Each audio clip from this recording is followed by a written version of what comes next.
আমাদের যে প্রতিশ্রুত এবং কাঙ্ক্ষিত যে সময় আমরা আশা করছি ওইটাকে কনফার্ম করার জন্যই আজকে সিভিল এভিয়েশনের চেয়ারম্যান এবং মন্ত্রণালয়ের সচিব এবং সকল আমরা যারা এটার সাথে সংশ্লিষ্ট সকলে মিলে আমরা পরিদর্শনের উদ্দেশ্যে এখানে এসেছি। তো আমরা আশা করি আমাদের যে কাঙ্ক্ষিত সময় আছে অক্টোবর মাঝামাঝির দিকে ইনশাল্লাহ আমরা শুরু করব, এখানে আন্তর্জাতিক বিমান অপারেশন শুরু করব। সেটা যদি আপনি স্পেসিফিক্যালি বলেন অনিয়মের কথা, তখন আমরা সেটা জবাব দিতে পারবো। আপনি যদি খুব মানে ব্রড লাইনে বলেন, কিন্তু বলতে পারবো না। সেটা তো সকল প্রকল্পই বিগত সরকার যা করেছে, সেখানে দুর্বৃত্তায়ন থেকে শুরু করে হয়েছে। এখন আমাদের এই প্রকল্প যেটা প্রায় 70-80% কাজ শেষ হয়ে গিয়েছে, আমাদের তো শেষ করতে হবে। আমাদের এখন কাজটাকে শেষ করাটাই হচ্ছে মূল লক্ষ্য। আর এটার ব্যাপারে আপনারা জানেন যে সিভিল এভিয়েশনের বিভিন্ন প্রকল্পের ব্যাপারে দুদক অনেকগুলো মামলা তদন্ত করে। তো সেটা দুদক দুদকে তদন্ত করবে। আমাদের কাজ হচ্ছে প্রকল্পগুলোকে শেষ করা। কারণ সম্পদ যদি আমরা ব্যবহার করতে না পারি, তাহলে সম্পদ তৈরি করে যে দায়টা আমরা তৈরি করেছি, সেই দায় তো আমাদেরকে দিতে হবে। তো ব্যবহার করলে এখন চিটাগংয়ে প্রায় যাতায়াত মিলে 50টা ফ্লাইট ডোমেস্টিক্যালি অলরেডি অপারেট করছে এবং আমরা ইন্টারন্যাশনালি ইনশাল্লাহ যখন অপারেট করবো তখন আরো অধিক সংখ্যক ফ্লাইট অপারেট করবো। তো এই ব্যয়ের আমরা একটা আয় তৈরি করার চেষ্টা করবো। সেই আয় কি আমাদের উদ্বৃত্ত তৈরি করবে কিনা এখনো নিশ্চিত করে বলতে পারছি না, কারণ সকল ব্যয় তো ব্যয়ের মহোৎসব করা হবে।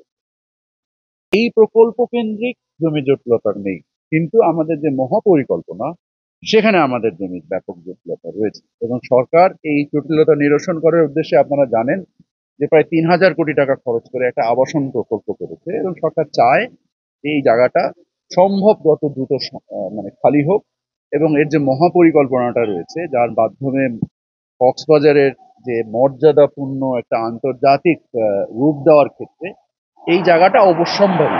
তো আমরা বিভিন্ন অংশীজনের সাথে আলোচনা, জেলা প্রশাসক মহোদয় এবং আমাদের যে এই রিলোকেশনের জন্য যে অর্থের বরাদ্দ আছে সেগুলোকে ব্যবহার করে মানুষের যেন কষ্ট না হয় সেটার সাথে সংবেদনশীলতার সাথে, আপনারা নিজেরাও জানেন যে প্রায় 3,000 কোটি টাকার উপরে একটা ব্রিজ, রাস্তা, বাড়িঘর, কত হাজার, প্রায় 3,000 অ্যাপার্টমেন্ট তৈরি করা হয়েছে, একটা আশ্রয়ণ প্রকল্প করা হয়েছে। আমাদের আপনাদের সহযোগিতা চাই মানুষকে উদ্বুদ্ধ করার জন্য জায়গাটা যত তাড়াতাড়ি এয়ারপোর্টের মহাপরিকল্পনাটা বাস্তবায়ন করা যায় তত তাড়াতাড়ি কক্সবাজারের মান প্রকৃত আন্তর্জাতিক মর্যাদা আমরা নিয়ে আসতে পারবো ইনশাল্লাহ।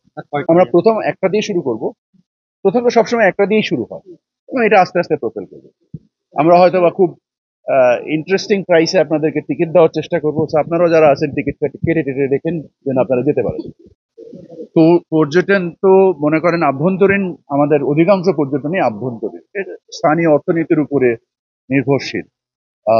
এবং আমরা আশা করি যে আমাদের অর্থনৈতিক উন্নয়নের সাথে সাথে স্থানীয় পর্যটনও উন্নত এবং আমরা এই যত পরিকাঠামো, পরিষেবা যত কিছু তৈরি করা হচ্ছে এর মূল উদ্দেশ্য হচ্ছে এটাকে আরো কত বেশি উপযোগী করা যায় এবং মানে ভ্রমণ যারা এখানে করতে আসেন, জেলা প্রশাসক একটা অসম্ভব সুন্দর অ্যাপস তৈরি করেছেন যেখানে ভ্রমণ এবং নিরাপত্তা, অনলাইন জিডি, আরো বেশ অনেক কিছু সেবাকে একত্রিত করে সারা দেশের মানুষ যেন তার পরিবার সহ আনন্দের সময় নিরাপদে সময় কাটাতে পারে, তার জন্য আমরা যা প্রয়োজনীয় সেগুলো করছি। আপনারা জানেন গত পরশুদিন সচিব মহোদয় একটা সার্কুলার জারি করেছেন নিরাপত্তার জন্য, আমরা বীজ কেন্দ্রিক বেশ কিছু কর্মকাণ্ড হাতে গ্রহণ করেছি। তো আমরা এই সামগ্রিকভাবে সকলে মিলে কাজগুলো করার চেষ্টা করছি।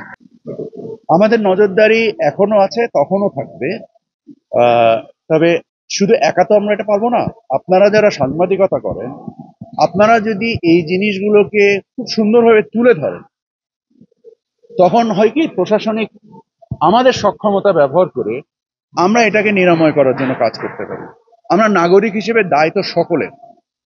আপনাদের দায়, প্রশাসনের দায়, এই দুইজনের দায় সবচেয়ে বড়। কারণ আপনারা যেটা করেন সেটা হচ্ছে যে আপনাদের এই যে এতগুলো সাংবাদিক দেখতে পাচ্ছি আমরা এই ছোট্ট একটা জেলার মধ্যে, তো আপনারা যদি এই জিনিসগুলোকে অনুসন্ধানী সাংবাদিকতা করে, আপনাদের জন্য হুমকি আছে, ঝুঁকি আছে, বাট আমাদের পেশাই তাই, সেইগুলো নিয়ে যদি আপনারা প্রশাসনকে অবহিত করেন, প্রশাসন নিশ্চিতভাবে আপনারা মানে নিশ্চিত থাকেন যে আপনাদের সাথে একত্রে কাজ করবে। কারণ আমাদের সন্তানরা মাদকাসক্ত হচ্ছে, এটা তো আমরা চাই না।